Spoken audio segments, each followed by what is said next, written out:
What's going on, family? This is Del K. Birch, and this is the real spiel. Just on the site here, waiting for some folks to come through, waiting for some deliveries of our corporate stuff. But anyway, have you guys been following Sam Bankman-Fried or Fried, whatever the brother's name is? I don't know what his name is. Sam Bankman-Fried is the owner of two particular companies, one called FTX, a crypto exchange, and was seen up until recently as a multi-billionaire young genius. However, what we realize is that Sam Bankman-Fried is a criminal. He also owned a company called Alameda Research. Alameda Research is actually the hedge fund that trades against the crypto exchange. What's supposed to happen is that those two companies are supposed to operate at arm's length. Monies are not supposed to be interchangeable. The hedge fund is a hedge fund. It gets investors to invest.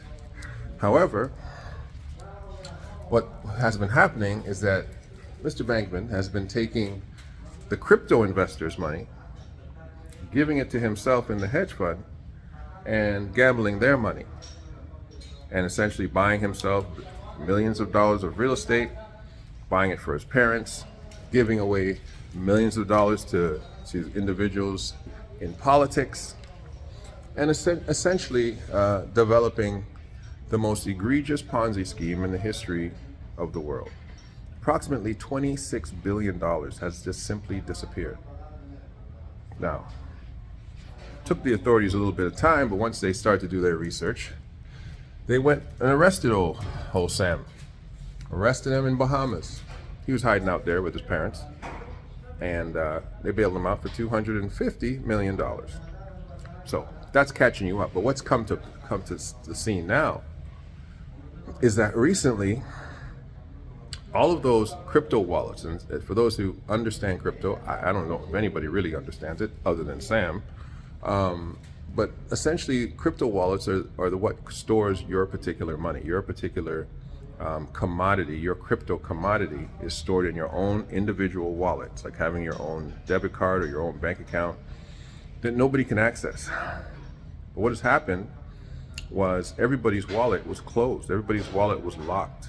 Nobody could get access to their crypto wallets because the guy holding the keys is always the guy at the head of that blockchain, right?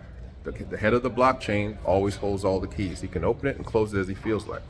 So as Sam Bankman now comes out of jail, Alameda opens all these crypto wallets. Money starts flowing out of people's crypto wallets to make up for the $250 million in bail.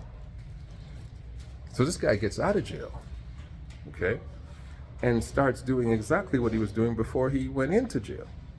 Because he's saying, can't charge me twice. And he controls all of this money. So it is crazy to see what is allowed from these individuals who have been put in positions of financial power for a very long time. He's not alone. There's a few. We can go back to Bernie Madoff, and there's another gentleman too who has a very strong Ponzi scheme. His name escapes me for a very period of time, but he's been in the news recently. And looking for an elevator? It's hard pressed. What floor are you going to? Yeah, that one's on hold, and this one is on service. So I would suggest those stairs right there. Just walk up to the 5th floor. Yeah. So what we've been seeing is some individuals abscond with millions of dollars, and they don't have to sell their assets. The government's not coming in to seize their stuff. I remember back in the day when they had all these serious drug cartels and drug criminals. And this is what would happen with drug criminals, which is not happening with any of these white-collar Jewish or white criminals. None of it doesn't happen with them, right? They used to seize their property under the guise of proceeds of crime. They called it proceeds of crime. So what they would do, if you're a big drug dealer, they would walk in there and they would take your mother's house, right? They say, how's your mother have this $500,000 house back in the day? Right now, that would probably be $3 million. How do your mother have a $3 million house? Right? What's up, brother? And what they would do is they would say, either confess, have your mother turn you over, or they would arrest your mom and they would seize her house. And they would go down the line of your family, your baby mom, anybody, children, if they were adults, anybody who held large amounts of property, who were connected to you, they would say, this is proceeds of crime. And they would seize it.